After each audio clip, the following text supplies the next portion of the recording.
قیام پاکستان سے لے کر پہلے عین مارشل لا جنگیں تحریک کے یہ وہ دور ہے جو پاکستان کی بنیادوں کو مضبوط کر گیا۔ چلیے چلتے ہیں 1947 سے 1969 کے سفر پر، تاریخ کے سنہری اور کٹھن لمحوں کے ساتھ۔ پاکستان کی تاریخ لمحہ بہ لمحہ، سال بہ سال۔ تاریخ پاکستان 14 اگست 1947 پاکستان ایک آزاد اسلامی ریاست کے طور پر مرز وجود میں آیا۔ محمد علی جناح پہلے گورنر جنرل اور لیاقت علی خان پہلے وزیر اعظم پاکستان بنے۔ لاکھوں مہاجرین کی آمد، رہائش، خوراک کے سنگین مسائل درپیش ہوئے۔ تقسیم کے وقت ہونے والے فسادات میں بڑے پیمانے پر جانی مالی نقصان ہوا۔ ریڈ کلف ایوارڈ کے متنازع سرحدی فیصلے سے کشمیر تنازع جنم لیا۔ ملک کو فوری طور پر کرنسی، عدلیہ، سول سروس کا نظام کھڑا کرنا پڑا۔ دیگر مسلم ممالک نے تیزی سے پاکستان کو تسلیم کیا اور سفارتی تعاون پیش کیا۔ مہاجرین کی آبادکاری کے لیے ریلیف فنڈ اور ریفیوجی کیمپس قائم کیے گئے۔ 1948 میں 11 ستمبر 1948 قائد اعظم وفات پا گئے۔ قومی قیادت کو بڑا خلا درپیش ہوا۔ پاکستان نے اپنی الگ کرنسی متعارف کروائی اور اسٹیٹ بینک کا قیام عمل میں آیا۔ کشمیر جنگ جاری رہی۔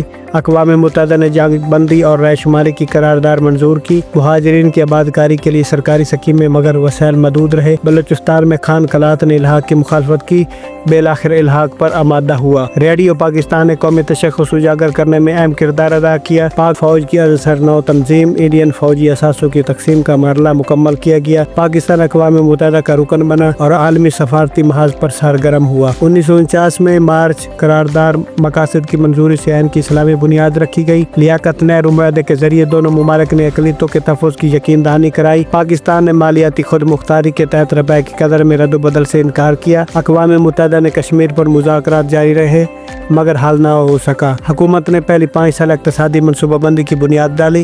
مشرقی پاکستان میں اردو کے خلاف لسانی بے چینی بڑھنے لگی۔ تجارت اور صنعت کے شعبے میں ابتدائی اصلاحات کی کوششیں شروع ہوئیں۔ 1950 لیاقت علی خان نے امریکہ کا تاریخی دورہ کر کے مغرب سے قریبی تعلقات کی بنیاد رکھی۔ اردو کو قومی زبان بنانے کے فیصلے پر مشرقی پاکستان میں شدید رد عمل ہوا۔ ڈھاکہ میں لسانی مظاہرے مستقبل کی تاریخ بنگلہ کا پیش خیمہ ثابت ہوئے۔ بیرونی امداد کے لیے منصوبہ بندی کمیشن تشکیل دیا گیا۔ پاکستان بھارت کے مابین سرحدی جھڑپیں اور مسائل پانی کے مسائل سرفرست رہے۔ پاک آرمی کی تنظیم نو دفاعی اداروں کی بنیاد مضبوط کی گئی۔ تعلیمی پالیسی کا مسودہ تیار مگر فنڈنگ ناکافی رہی۔ مہاجرین کی آبادکاری اور زمینوں کی تقسیم کے لیے خصوصی بورڈز بنائے گئے۔ 1951 میں 16 اکتوبر کو وزیر اعظم لیاقت علی خان شہید ہوئے۔ سیاسی عدم استحکام بڑھ گیا۔ خواجہ نظم الدین وزیر اعظم بنے اور غلام محمد گورنر جنرل بنے۔ پاکستان کی پہلی مردم شماری کا اعلان، آبادی وسائل کا ابتدائی اندازہ لگایا گیا۔ زرعی اصطلاحات پر ابتدائی مباحثہ مگر جگیردار طبقے کی مزاحمت سامنے آئی۔ تعلیمی اداروں میں نصاب کی ہم آہنگی کی کوششیں کی گئی۔ بیوروکریسی کا کردار بڑھا۔ سول سروس اصلاحات کا آغاز ہوا۔ بھارت سے پانی اور سرحدی مسائل پر مذاکرات ناکام رہے۔ 1952 میں 21 فروری کو ڈھاکہ میں زبان تحریک کے دوران طلبہ شہید، بنگالی تشخص ابھرا۔ لسانی مطالبات نے پاکستانی وفاق کو کمزوریاں بے نقاب کر دی۔ خواجہ نظم الدین حکومت لسانی بحران حل نہ کر سکی۔ اقوام متحدہ میں کشمیر پر موقف اجاگر کرنے کی کوششیں جاری رہیں۔ عینی مسودے پر پیش رفت انتہائی سست رہی۔ 1953 میں گورنر جنرل غلام محمد نے وزیر اعظم نظم الدین کو برطرف کر دیا۔ محمد علی بوگرا نئی حکومت کے سربراہ بنے۔ مشرقی پاکستان میں خود مختاری کے مطالبات میں شدت، امریکہ سے عسکری امداد کے معاہدوں پر دستخط ہوئے۔ فوجی اور بیوروکریسی کے اثر رسوخ میں توسیع ہوئی۔ تعلیم و صحت کے شعبے بجٹ کٹوتیوں کا شکار رہے۔ 1954 بوگرا فارمولہ مشرقی مغربی پاکستان کے مساوی نمائندگی کی تجویز۔ مشرقی پاکستان کی اسمبلی نے مسلم لیگ کی حکومت گرا دی۔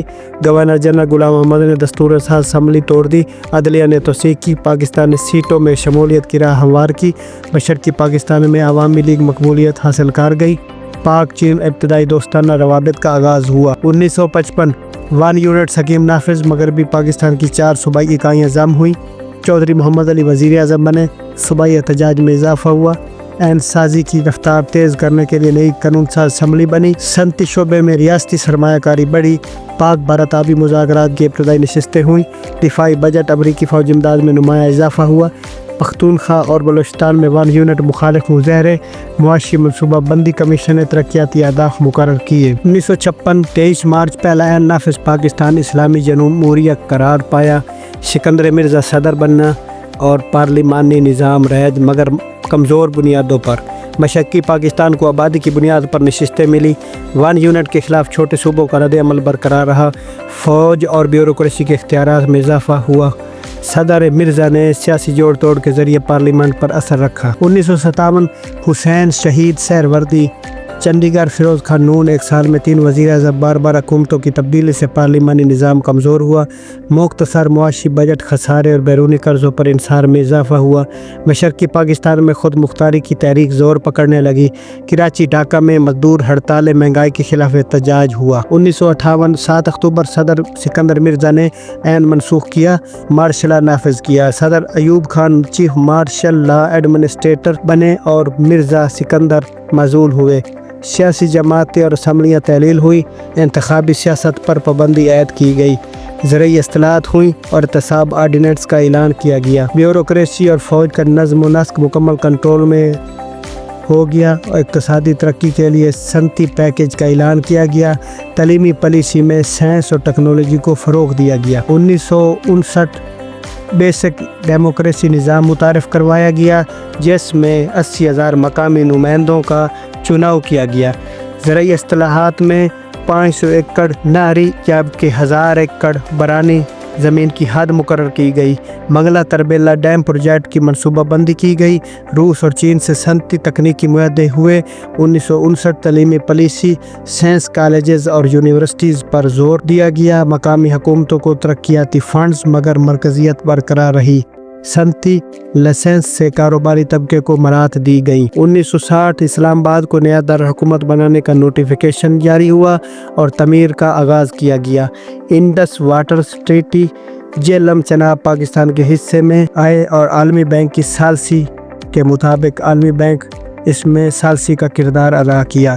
ریفرینڈم کے ذریعے ایوب کی صدارت کی توثیق کی گئی، کراچی صنعتی زونز میں بیرونی سرمایہ کاری میں اضافہ ہوا، امریکہ سے F-86 اور پیٹون ٹینک حاصل کیا گیا، دفاعی تعاون مضبوط ہوا، شاہراہ قراقرم کے ابتدائی سروے پیش کیے گئے۔ 1961 میں PIA نے یورپ اور مشرقی بعد کے لیے پروازیں شروع کی، تعلیمی بجٹ میں اضافہ، انجینئرنگ میڈیکل کالجز قائم کیے گئے، مشرقی پاکستان میں ترقیاتی فنڈز کی کمی پر تنقید ہوئی اور چین کے ساتھ شاہراہ قراقرم منصوبے کی پیش رفت ہوئی، صوبائی بیوروکریسی میں مرکزیت مزید مضبوط ہوئی۔ 1962 8 جون نیا صدارتی عین نافذ، بیسک ڈیموکریٹس کے ذریعے ایوب صدر منتخب، مارشل لا ختم مگر سیاسی آزادیاں محدود، مجلس شورا قومی اسمبلی کے اختیارات محدود رکھے گئے، عدلیہ کو محدود عینی وقار، سیاسی کیسز میں خود مختار نہیں، مشرقی پاکستان نے فنڈز کی تقسیم پر